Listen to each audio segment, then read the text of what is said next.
Steve. The dreaded stinks!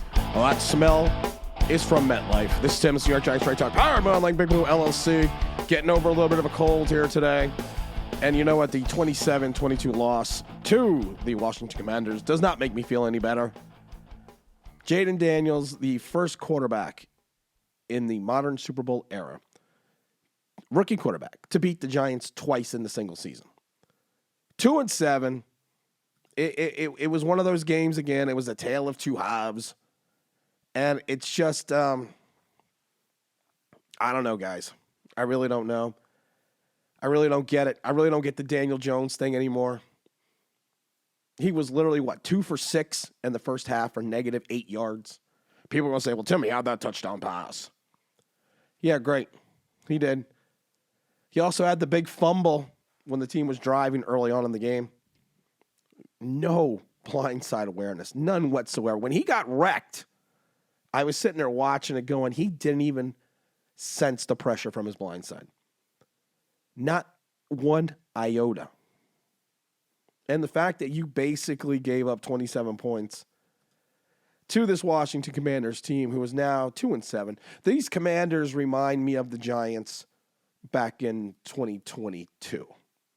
They do. They remind me of the 2022 Giants. I don't think they're as good as they are projecting, but I don't think they're as bad as they're projecting. They went out. They lost their top running back. You had Chris Rodriguez Jr. go from 11 carries, 53 yards, 4.8. They still ran for 150 yards. 38 carries, 153.9. The Giant defense is almost as bad against the run as the Commanders, who had 31 for 164, 50 for 5.3 against the Giants. It's just one of these games, though. You look at it, and we talked about it before. We see how this continues, this constructed. People go, well, Daniel had a good game. It was 22 for 26 for 174. 174, average play, pass play, 6.7 yards. Average pass play for Jayden Daniels, 9.5.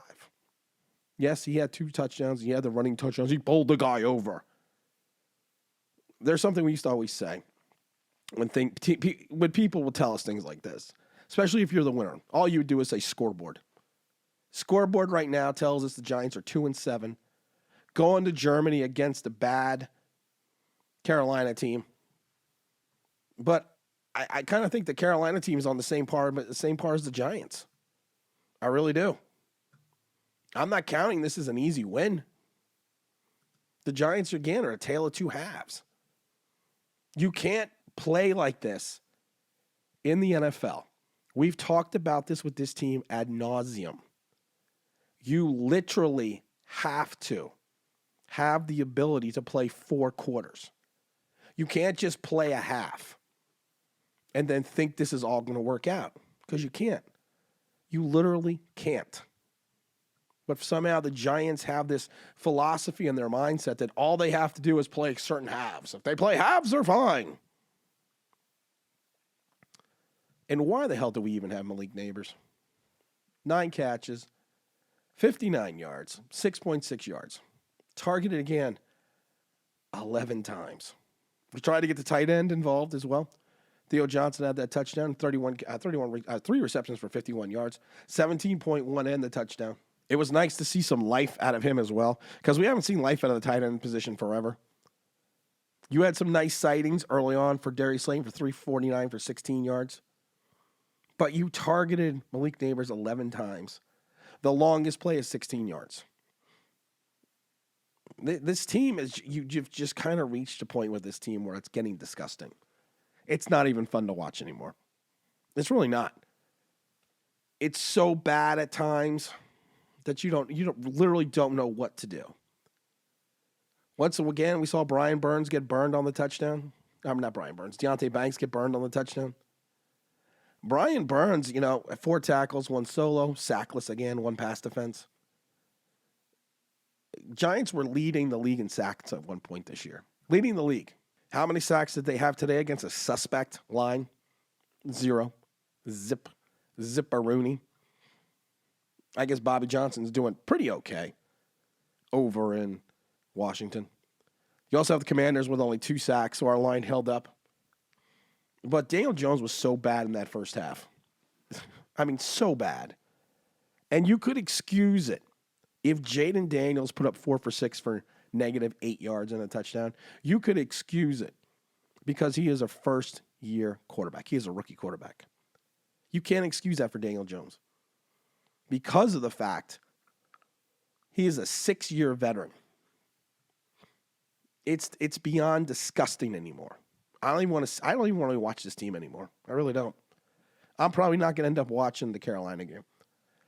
I'm probably going to have something better to do, like go to the dentist on a Sunday morning to watch that game. I mean, you have some bright spots on this team, but we don't know how to win. We don't know how to play consistently. We don't know how to stop the run. And if you don't have the pass rush, we've said this before, you don't have the pass rush, you are going to get hurt in the secondary. And 9.6 yards really hurts you.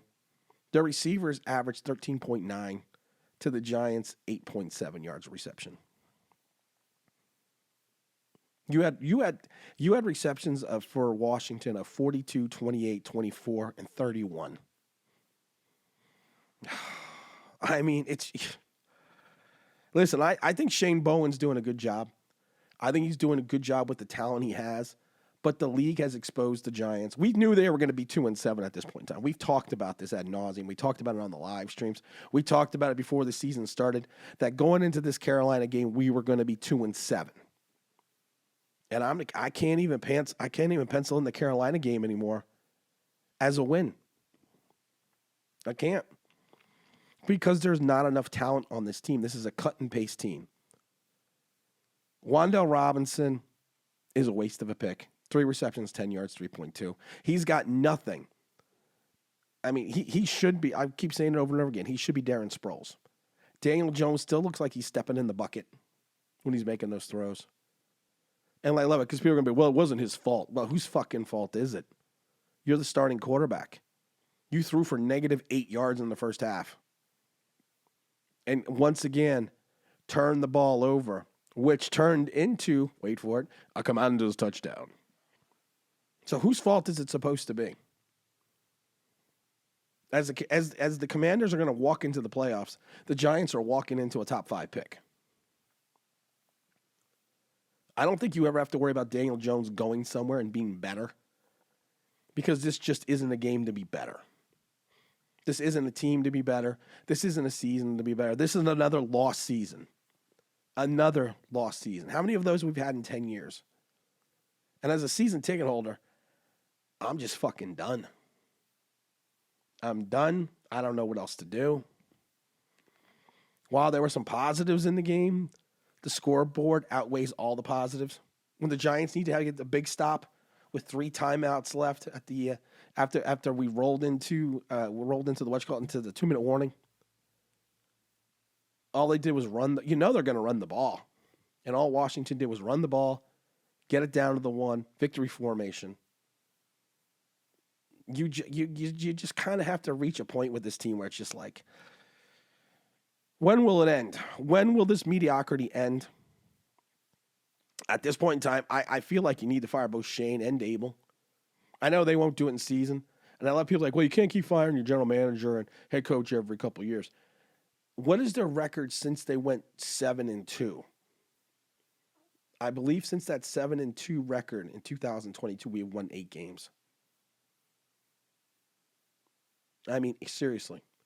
That is not a record to hang your hat on. That is something to be disgusted by. That is something that you, as a franchise, need to figure out a way to turn it around. Maybe Bill Belichick is the answer. Maybe I'm totally wrong on that. Maybe I am totally wrong on the Bill Belichick thing. But I know the way this is going, I can't keep watching this team. I really can't. I'm going to take a week off. I'll still do videos, but I'm probably not. You know what? I say I'm not going to end up watching next week in the game in Germany, but I'm going to end up watching it because I'm stupid. Been a fan since 76. 3rd generation Giant fan. Because I'm a fucking idiot. But until you get rid of number 8, you're never going to win any more games. You're never going to win a Super Bowl. Hell, you're never even going to sniff the playoffs. Okay, I'm more than anyone. Oh, we're going to have a more upbeat tomorrow because we're going to do that live stream like we always do. And as always, don't forget to like, Don't forget to subscribe. Don't forget to ring that bell. You want to know why? That'd be awesome.